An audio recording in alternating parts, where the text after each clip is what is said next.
అందరికీ నమస్కారం. కథ మరణభృతి. రచయిత తాటికోల పద్మావతి గారు. ఇక కథలోకి వెళ్ళిపోదామా మరి? పడక కూచీలో పడుకుని ఒకటే దక్కుతున్నారు ప్రకాశం. రాజ్యలక్ష్మి గ్లాసుతో మంచినీళ్లు తెచ్చింది. అలా దొక్కకపోతే ఏవైనా మందులు వేసుకోవచ్చు కదా. ఉంటే ఎందుకు వేసుకోకూడదు? మందులైపోయి 2 రోజులైంది. అబ్బాయితో చెప్పలేకపోయారా? నిన్న ఆఫీస్కి వెళ్తుంటే చెప్పాను.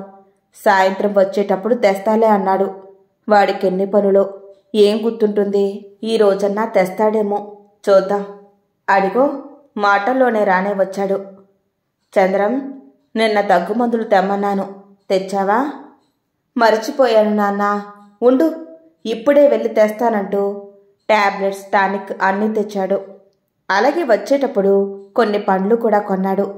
చంద్రం ఇంట్లోకి రాగానే చేతిలో ఉన్న పండ్లబుట్ట అందుకుని లోపలికి తీసుకుని వెళ్ళింది భార్య కమల.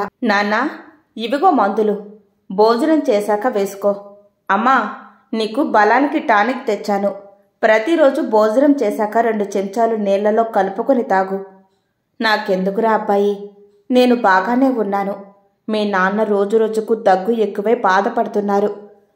ఒకసారి హాస్పిటల్కి తీసుకెళ్దాంలే. ప్రస్తుతానికి ఆ మందులు వాడండి. ఆ మంచినీళ్ళు ఇలా ఇవ్వు, మాత్ర వేసుకుంటానన్నాడు ప్రకాశం. రాజ్యలక్ష్మి మంచినీళ్లతో పాటుగా మాత్ర కూడా అందించింది. అంతా భోజనాల దగ్గర కూర్చున్నారు. రాజ్యలక్ష్మి వడ్డిస్తున్నది. అమ్మా, నువ్వు కూర్చో, కమల వడ్డిస్తుందిలే అన్నాడు. పర్వాలేదులే, ముందు మీరు తినండి, మీకు మజ్జిగ పోసి నేను కూర్చుంటానంది. అందరి భోజనాలైనాయి. చివరిగా రాజ్యలక్ష్మి మజ్జిగన్నం తిని లేచింది. రాత్రిపూట ఎక్కువ తింటే అరగడం లేదని తక్కువగా తింటున్నది. దానివల్ల తెల్లవారగానే నీరసం. యాపిల్ పండు కోసి ప్లేటులో ముక్కలు పెట్టి బత్తుకు అందించింది కమల. ఇవి అమ్మా నాన్నల కోసం తెచ్చాను, వాళ్ళకి పెట్టు, నాకు వద్దులే అన్నాడు. కష్టపడి సంపాదించేది మీరు తినకుండా వాళ్ళకెందుకు పెట్టడం? వాళ్ళు పెద్దవాళ్ళు, ముందుగా వాళ్ళకి పెట్టాలి. మనం ఎప్పుడైనా తినచ్చు. ఈ వయసులో వాళ్ళేమైనా కష్టపడాలా? ఊరికే తిని కూర్చోవడమేగా. మందుల కోసం 200 ఖర్చు పెట్టారు. అవి చాలవన్నట్లు పళ్ళు కూడా తెచ్చారు. అడగకుండానే మీ వాళ్ల కోసం డబ్బులు ఖర్చు పెడతారు. మొన్న సరదాగా సినిమాకి వెళ్దామంటే ఇంట్లో టీవీలో చూడొచ్చు, ఎందుకు డబ్బు దండగా అంటూ ఉపన్యాసం అందించారు. పిల్లలు సరదాగా వెళదామన్నా పార్కుకు కూడా తీసుకెళ్లరు. పిల్లల్ని వెంట తీసుకువెళితే వాళ్ళు అడిగినవన్నీ కొనిపెట్టాల్సి వస్తుందని మీ బాధ. మీకు భార్య, పిల్లలు ఉన్నారన్న సంగతే మర్చిపోతున్నారు. ఎంతసేపటికి మీ తల్లిదండ్రులకి ఎంతైనా ఖర్చు పెడతారంటూ కోపంతో యాపిల్ ముక్కలు దూరంగా విసిరేసి మంచం మీద పిల్లల పక్కన పడుకుంది. ఎలా చెబితే నీకు అర్థమవుతుంది? వాళ్ళు బ్రతికనన్నాళ్ళు బ్రతికారు. ఈ వయసులో వాళ్ళకి ఏమైనా తినాలని ఉంటుంది. మనమే అర్థం చేసుకోవాలి. వాళ్ళకి అంతగా తినాలని ఉంటే వాళ్ళ దగ్గరున్న డబ్బులతో కొనుక్కోమానండి. ఉన్నదంతా వాళ్ళ కోసం ఖర్చు పెట్టి రేపు నాకు నా పిల్లలకు ఏమీ లేకుండా చేస్తారు. మీకేమన్నా జీతం ఎక్కువైపోయిందా? లేదంటే గవర్నమెంట్ ఉద్యోగం చేస్తున్నారా? తల్లిదండ్రులను పోషించడానికి గవర్నమెంట్ ఉద్యోగం చేయనక్కర్లేదు. అడుక్కొచ్చి పెట్టైనా తల్లిదండ్రుల రుణం తీర్చుకోవచ్చు. రేపు మీ నాన్నను చూడటానికి మీ చెల్లెలు వస్తున్నది. వాళ్ళకి పెట్టేది కాకుండా ఇంటికి వచ్చిపోయే వాళ్ళందరికీ ఎక్కడి నుంచి తెచ్చి పెడతాం? 2 రోజులు భోజనం అయితే పెట్టగలం. చీరలు, సారెలంటూ పెట్టాలి. మనం పెట్టకపోయినా మీ అమ్మగారు ఊరుకుంటారా? నీ చెల్లెలు వచ్చింది, ఒక చీర కొని పెట్టలేవా అంటుంది. ఆ తర్వాత పిల్లలు. ఇలా అందరికీ పెట్టుకుంటూ పోతే రేపు మనం అడుక్కు తినాలి. ఇలా ఎంతకాలం భరించాలో మీ వాళ్ళని. మీరొక్కరే కొడుకు కావటానికి మన ప్రాణానికి వచ్చి పడింది. కమల, ఏమిటా మాటలు? చిన్న పెద్ద లేకుండా. నా తల్లిదండ్రులు నాకేం బరువు కాదు. కావాలంటే రాత్రిపూట కూడా ఏదో పని చేసి డబ్బు సంపాదిస్తాను. ఇప్పటికే అలసిపోయానంటారు, ఇంకా రాత్రులు కూడా చేసి ఆరోగ్యం పాడు చేసుకోండి. పిల్లల్ని చదువు మాన్పించి పనిలో పెట్టాలి. అబ్బబ్బా, ఎందుకే అంతంత మాటలంటావు? ఇంత మాత్రానికే నా ఆరోగ్యం ఏమీ చెడిపోదు. మీరేం కష్టపడనవసరం లేదు. నా బాధేదో నేనే పడతానంటూ దుప్పటి ముసుగు పెట్టి పడుకున్నాడు. తెల్లవారి లేచింది మొదలు రాత్రి పడుకోబోయేదాకా నడుం విరిగేలా చాకిరీ చేస్తుంది రాజ్యలక్ష్మి. కమల పిల్లల్ని స్కూలుకి పంపడం, తీసుకురావడం, పైపైన పెత్తనం చెలాయిస్తుంది. రాత్రి సరిగ్గా నిద్ర పట్టగా తెల్లవారు 7 గంటలకైనా మెలకువ రాలేదు రాజ్యలక్ష్మికి. ప్రకాశం గారు తొందరగా లేచి ముఖం కడుక్కొని కాఫీ కోసం ఎదురు చూస్తున్నారు. కమలా, లేచి కాఫీ కలుపు. అమ్మ ఇంకా లేవలేదు. అలసిపోయి ఉంటుంది, అందుకనే పడుకుంది. అంటే నేను మాత్రం ఇంట్లో ఊరికనే కూర్చొని తింటున్నానా? పనేం చేయడం లేదా? నాకు బాగాలేదు, నేను లేవలేను. ఈరోజు ఆదివారమేగా, పిల్లలకి కూడా సెలవే. ఇంత పొద్దున్నే కాఫీ తాగకపోతే ప్రమాదం ఏమీ జరగదు. అంతగా కావాలంటే మీరే కాఫీ కలిపి ఇవ్వండి. నేను ఇప్పుడే లేవనంటూ మంచం దిగలేదు. ఇటు తల్లిదండ్రుల్ని సుఖపెట్టలేక భార్య చేత మాటలు పడుతూ మనశ్శాంతి లేదు చంద్రంకి. కొడుకుగా తన బాధ్యతల్ని నెరవేర్చుకోలేకపోతున్నందుకు మనసులో చాలా బాధగా ఉంది. ఏమన్నా అంటే కమల రాద్ధాంతం చేస్తుంది. భోజనం చేయకుండా అలిగి కూర్చుంటుంది. ఇంట్లో నరకం ఎందుకులే అనుకుంటూ తానే లేచి పాలు కాచి కాఫీ కలిపి ఇచ్చాడు తండ్రికి. మీ అమ్మ ఎందుకో లేవలేదురా, ఒకసారి చూడమన్నాడు. చంద్రం తల్లి మంచం దగ్గరగా వచ్చి దుప్పటి పైకి తీసి చూశాడు. నుదుటి మీద చెయ్యి పెట్టి చూడగానే ఒళ్ళు కాలిపోతున్నది. 103 జ్వరం ఉంది. అమ్మా, లేచి ముఖం కడుక్కో, కొంచెం పాలు తాగి పడుకుందువుగానంటూ తల్లిని దగ్గరుండి లేపించి ముఖం కడుక్కున్నాక పాలు కలిపి ఇచ్చాడు. సాయంత్రం దాకా చూసి తగ్గకపోతే హాస్పిటల్కి తీసుకెళ్లాలే అన్నాడు. విసుక్కుంటూ ఆ పూటకి కమలే వంట చేసింది. ఆ సాయంత్రమే చంద్రం చెల్లెలు రోహిణి పిల్లల్ని తీసుకుని వచ్చింది. అమ్మా, ఎలా ఉన్నావు? ఏమిటి, జ్వరమా? ఎప్పటినుంచి? హాస్పిటల్కి వెళ్ళలేదా? మిమ్మల్ని చూడాలని నా మనసు ఎంతగానో కొట్టుకుపోతున్నది. పిల్లలకి సెలవులు లేక రాలేకపోయాను. మీ అమ్మ నాన్నని అంతగా చూడాలని ఉంటే తీసుకెళ్ళి నీ దగ్గరే ఉంచుకోలేకపోయావా? మీ అన్నయ్యని కన్నట్లే నిన్ను కన్నారు. నీకు తల్లిదండ్రులను చూసే బాధ్యత ఉంది. వచ్చిన దానివి ఎటు నీతో పాటు తీసుకుపో, మాకు కొన్నాళ్ళు స్వేచ్ఛగా ఉంటుంది అంది కమల. కోడలి మాటలు వింటున్న ప్రకాశం గారు నోరు వెళ్ళబెట్టారు. చివరి వరకు కొడుకు దగ్గరే ఉండాలనుకున్నారు. ఆడపిల్లకు బరువవుతారా? కూతురు అత్తవారింట్లో ఉన్నప్పుడు వాళ్ళ దగ్గరికెళ్ళి ఎలా ఉండగలం? వీళ్ళకిప్పుడు మేం భారమైపోయామా అనుకుని కళ్ళు ఒత్తుకున్నారు. చంద్రం ఏమీ మాట్లాడలేక లోపలికి వెళ్ళిపోయాడు. రోహిణి తల్లిదండ్రుల దుస్థితి చూసి చాలా బాధపడింది. ఏమంటే ఏం గొడవలొస్తాయోనని ఏమీ మాట్లాడలేదు. సాయంత్రం దాకా ఉండి ఏమైనా కొనుక్కోమంటూ 400 తల్లి చేతిలో పెట్టి వెళ్ళింది. రాజ్యలక్ష్మికి తెల్లవారినా జ్వరం తగ్గలేదు. ఇంకా ఏం, మీ చెల్లెలు 400 ఇచ్చి వెళ్ళిందిగా, ఆ డబ్బులు మీ అమ్మ దగ్గరే ఉన్నాయి. వాటితో ఈసారికి మందులు కొనండి. ప్రతిసారి మీకు మాత్రం ఎక్కడి నుంచి వస్తాయి? రేపు మన శ్యామ్ పుట్టినరోజు, వాడికి మంచి డ్రెస్ కొనాలి. ఎప్పటినుంచో జీన్స్ ప్యాంటు కావాలని గొడవ చేస్తున్నాడు అంది కమల. చంద్రం తల్లిని హాస్పిటల్కి తీసుకువెళ్లి చూపించాడు. అది మామూలు జ్వరం కాదు, టైఫాయిడ్ అన్నారు. ఆ రోజు టెస్టులన్నిటికీ కలిపి మందులతో సహా 1000 రూపాయలు దాకా అయ్యాయి. రాజ్యలక్ష్మి మంచంలో నుంచి లేవలేకపోయేసరికి ఇంటి పనిభారమంతా కమల మీద పడింది.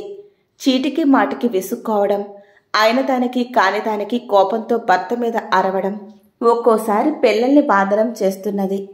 పుట్టినరోజుకి కొడుకుని బజారు తీసుకువెళ్లి మంచి డ్రెస్ కొన్నాడు. స్కూల్లో పిల్లలందరికీ చాక్లెట్లు పంచాలంది కమల. అందరికీ సరిపడా చాక్లెట్లు తెచ్చిచ్చాడు.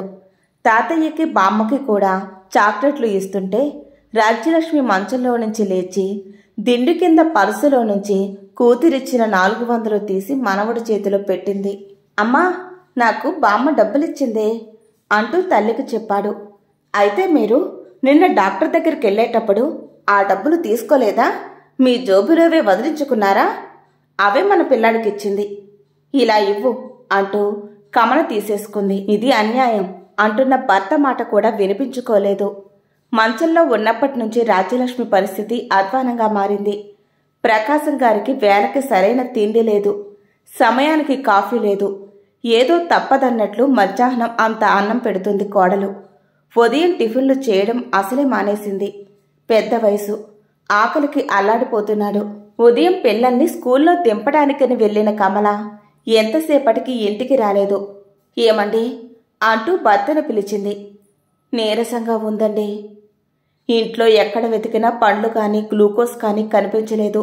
జోబులో పైసా లేదు. రజం, నీకు భర్తనే ఉండి నేనేం చేయలేకపోతున్నాను. జ్వరంతో బాధపడుతుంటే మందులు కూడా ఇప్పించలేని స్థితిలో ఉన్నాను. బ్యాంకులో ఉన్న 10,000 తీసి ఖర్చు పెడితే రేపు మా నిద్రలో ఎవరో ఒకరు పోయాక ఆ డబ్బు ఉపయోగపడుతుందని అలా ఉంచాను. కనీసం తలకరువన్నా పెట్టడానికి ఖర్చులకి కావాలి కదా. నేనేమి చేతగాని అసమర్థురనంటూ కన్నీళ్లతో బాధపడ్డారు. ఊరుకోండి, మీరు మాత్రం ఏం చేయగలరు? జ్వరమేగా, అదే తగ్గిపోతుంది. చేతిలో డబ్బు లేక చంద్రం బాధపడకూడదు.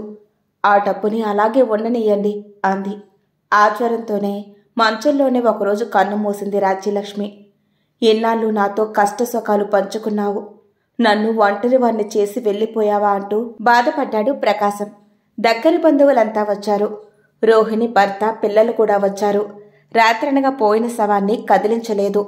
చంద్రం గదిలోకొచ్చి భార్యను పిలిచాడు. నీ మెళ్ళ ఉన్న గొలుసు తీసివ్వు, అమ్మేసి డబ్బు తీసుకొస్తాను. ముందరిక్కడ కార్యక్రమాలు జరగాలన్నాడు. చూడండి, చచ్చిపోయిన దానికోసం నా మెడలో ఉన్న గొలుసు తీసి నేనెందుకివ్వాలి? నేనివ్వను. నేనెంతో కష్టపడి చేయించుకున్నాను. నీకు మళ్ళీ నిదానంగా చేయిస్తాను. ఎంతసేపని శవాన్ని ఎక్కడే ఉంచుకుంటాం? ముందు దహన సంస్కారాలు జరిపించాలి. మీరెన్నైనా చెప్పండి, నేను మాత్రం ఇవ్వను అంది. రోహిణి అన్నయ్యను బయటకు పిలిచి, నా దగ్గర 2,000 ప్రస్తుతానికి ఇవి తీసుకుని వాడమంది. కొడుకుగా కర్మ చెయ్యాల్సిన బాధ్యత నాది. ఆడపిల్లవి, నీ డబ్బు తీసుకోకూడదు. వద్దమ్మా. ప్రకాశం గారు లోపల నుంచి వచ్చారు. ఏమిటి చంద్రం, ఇంకా ఆలస్యం? సూర్యాస్తమయంలోగా దహన సంస్కారాలు పూర్తి చేయాలి. ప్రాణం పోయిన కట్టెను ఇంట్లో ఎంతసేపును ఉంచుకోగలం? డబ్బు కోసం ప్రయత్నిస్తున్నాను. అలా బయటకు వెళ్ళి అరగంటలో వచ్చేస్తానన్నాడు. ఇప్పుడు మీరు బయటకెళ్ళి ఎవరి దగ్గర అప్పు చేస్తారు? చేసినా ఎలా తీర్చగలరు? మీ చెల్లెలు ఇస్తానంటే వద్దనడం దేనికి? గొప్పలకు పోయి అప్పులు చేయడం తప్ప. మన పరిస్థితిని చూసి ఒక్కసారి ఆలోచించండి. ప్రస్తుతానికి ఆ 2,000 సరిపోవు, మరో 2,000 కావాలి అన్నాడు. బ్రతికుండగా తిండికి మందులకి ఖర్చు, చచ్చిపోయాక కూడా ఈ ఖర్చు తప్పదు. ఆర్భాటాలకు పోయి అప్పులు చేయకండి అంటూ హెచ్చరించింది కమల. మీ అమ్మ దహన సంస్కారాల కోసం మీరేమీ అప్పులు పాలు కావద్దు. మా గురించి మీరు బాధపడడం దేనికి? ఎప్పుడూ ముందు జాగ్రత్త కోసం బ్యాంకులో 10,000 దాచాను. కాగితం మీద సంతకం పెట్టిస్తాను. ఆ డబ్బుతోనే కార్యక్రమం జరిపించండి. నాకు తెలుసు మీరు డబ్బు కోసం అప్పు చేయాల్సి వస్తుందని. ముందుగానే ఏర్పాటు చేసి ఉంచాను. తీసుకోమంటూ బ్యాంకు బుక్ తెచ్చిచ్చాడు ప్రకాశం గారు. అంత దుఃఖంలో కూడా. చూసారా, మీ నాన్న బ్యాంకులో 10,000 దాచుకొని మనం ఇబ్బంది పడుతున్నా లేవంటూ చూస్తూ ఊరుకున్నారు. ఆ రోజు స్థలం కొందామంటే డబ్బు లేదన్నారు. నిష్ఠూరమాడింది కమల. మనం ఆ డబ్బుతో స్థలం కొన్నా ఇప్పుడు అమ్ముకోవాల్సి వచ్చేది. ఆ రోజు ఆ డబ్బు దాచిపెట్టే ఇవాళ ఉపయోగపడింది. నాన్న మన మంచికే చేశాడు ఇదంతా. అప్పులు చేయకుండా బాధ తప్పిందంటూ బ్యాంకు నుంచి డబ్బు డ్రా చేసుకొచ్చాక కానీ తల్లికి అంత్యక్రియలు జరిపించలేకపోయాడు. ఎలాగోలా ఒక బాధ్యత వదిలించుకున్నాం. మీ నాన్న ఇచ్చిన 10,000 మీ అమ్మకే ఖర్చు పెట్టారు. మరి మీ నాన్ననేం చేస్తారు? అప్పుడు కూడా నా మెడలో గొలుసు అడుగుతారా? 2 ఆడపిల్లలున్నారు. వాళ్ల కోసం ఒక్క పైసా దాచలేదు. మిమ్మల్ని కట్టుకుని ఏం సుఖపడుతున్నాను? ఎప్పుడూ అనుకోని ఖర్చులు అవాంతరాలుగా వచ్చి పడుతున్నాయి. దేనికైనా పెట్టి పుట్టాలి. ఒక ఇల్లు లేదు, వాకిలి లేదు, మంచి ఉద్యోగం అంతకన్నా లేదు. నా మొహాన ఇంతే రాసిపెట్టి ఉంది.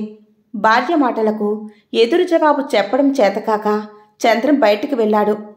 చూసావా రాజ్యం, ఈ బంధాలన్నీ తెంచుకుని దూరంగా వెళ్ళిపోయావు. నువ్వు చాలా అదృష్టవంతురాలివి. నేను మాత్రం ప్రాణం లేని కట్టిగా మిగిలాను. ఇంట్లో వాళ్ళకి ఎంతో కాలం నా బరువు బాధ్యతలుండకూడదు. త్వరలోనే నిన్ను చేరుకుంటాను.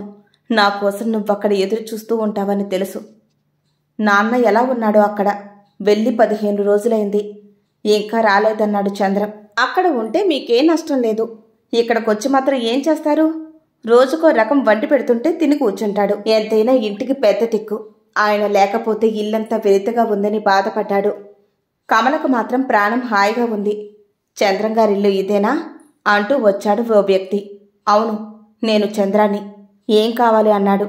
ప్రకాశం గారు మీకేమవుతారు? ఆయన మా నాన్నగారు. ఐఎమ్ సారీ, ఆయన జేబులో ఈ అడ్రస్ ఉంటే వెతుక్కుంటూ వచ్చాం. ఫోన్ నంబర్ కనిపించలేదు. 3 రోజులుగా కుంభవృష్టిలా కురుస్తున్న వర్షాలకి వాగులన్నీ పొంగుతున్నాయి. మీ నాన్నగారు ప్రయాణం చేస్తున్న బస్సు వాగులో పడిపోయింది. మరో 10 మంది దాకా చనిపోయి ఉంటారు. మీకు ఈ విషయం తెలియచేద్దామని వచ్చాను. మీ నాన్నగారు నాకు బాగా తెలిసిన ఆయన, అందుకే వెతుక్కుంటూ వచ్చానన్నాడు. ఆ, అలాగా? మా నాన్నగారు చనిపోయారా? పదండి వెళదాం అంటూ వెనక్కి తిరిగి చూడకుండా వచ్చిన వ్యక్తితో బయలుదేరాడు చంద్రం. వాగు పక్కనే పడి ఉన్న శవాలు వరుసగా పడుకోబెట్టారు. క్రాన్లతో బయటకు తీస్తున్నారు. చనిపోయిన వారి కోసం వచ్చిన బంధువులంతా గుండెలు బాదుకుంటూ శోకాలు పెడుతున్నారు. ఎంఆర్ఓలు, మినిస్టర్లు వచ్చారు. మీడియా వాళ్ళు అప్పటికే చేరుకున్నారు. ఇలా జరగడం దురదృష్టకరం. చనిపోయిన వారికి ప్రభుత్వం ₹1,00,000 ఎక్స్గ్రేషియా ఇస్తుందని ప్రకటించారు. దహన సంస్కారాల కోసం తలా 10,000 ఇచ్చారు. చూసావా కమలా, నాన్న ఎంత పని చేశాడో. తను చనిపోయాక కర్మకాండాలకు మనం డబ్బు కోసం ఎక్కడ ఇబ్బంది పడతామోనని తన ఖర్చుల కోసం తనే డబ్బు సంపాదించుకున్నాడు. మనం అప్పు చేయడం ఇష్టం లేకపోయింది. ఆయన పోతూ పోతూ మనకి ఎంత సహాయం చేశాడో చూసావా. నాలాంటి కొడుకు అసమర్థుడిగా పుట్టినందుకు నాకు మంచి చేసిపోయాడు. బస్సు ప్రమాదంలో చనిపోయినందుకు ఇచ్చిన ఎక్స్గ్రేషియా ఆయన ఖర్చుల కోసం ఉపయోగించుకుంటున్నాడు. ఇలాంటి తండ్రి కడుపున పుట్టినందుకు నేను చాలా అదృష్టవంతుడినట్టు పిచ్చివాడిలా నవ్వుకున్నాడు చంద్ర. ఇంతటితో ఈ కథ సమాప్తం. మీకు ఈ వీడియో నచ్చితే లైక్ చేయండి, షేర్ చేయండి, కామెంట్ పెట్టండి. మా ఛానల్ని తప్పకుండా సబ్స్క్రైబ్ చేసుకోండి.